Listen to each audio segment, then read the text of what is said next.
The counting process for Solomon Islands joint election is only just getting underway as the retrieval of ballot boxes from polling stations all across the country continues.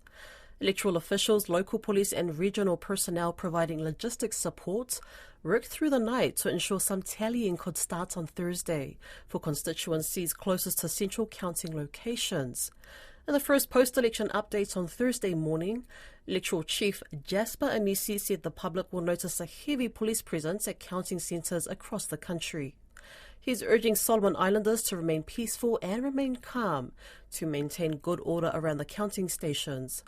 I spoke with our editor Koroi Hawkins, who is currently in Honiara. Kia ora Koroi, counting is underway. What else happens next?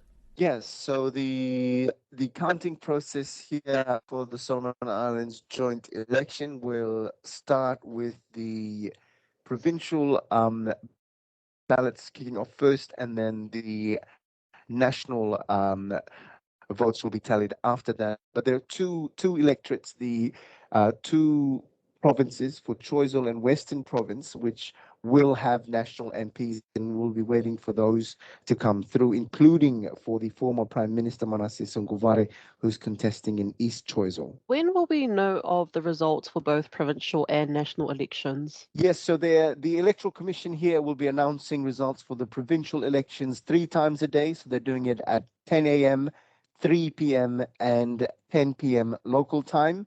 And for the national elections, they will be announcing results as they come in. So as soon as the result is declared, they will come on live and they will declare that and they will announce that. And anyone overseas following this can also get those live streamed results from the Electoral Commission website and Facebook page. You spoke with voters, and while there were various responses, what's the overall feeling? Is there a mood for change, or are they satisfied with the current government?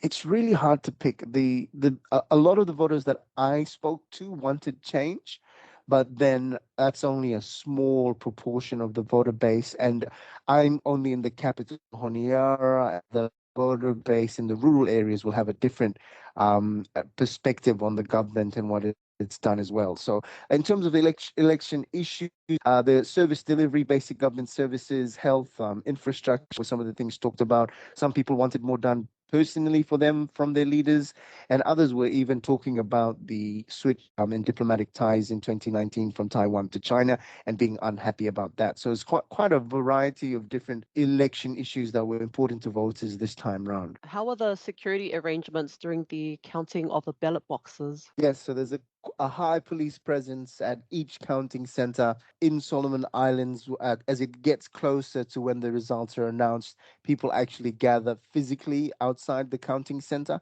It's something that's been done historically, and we're getting reports from around the country of supporters starting to mill around counting centers and wait for the results to be announced. And there's usually some massive celebrations and a bit of parading, similar to what we saw in the campaign period once election results are announced.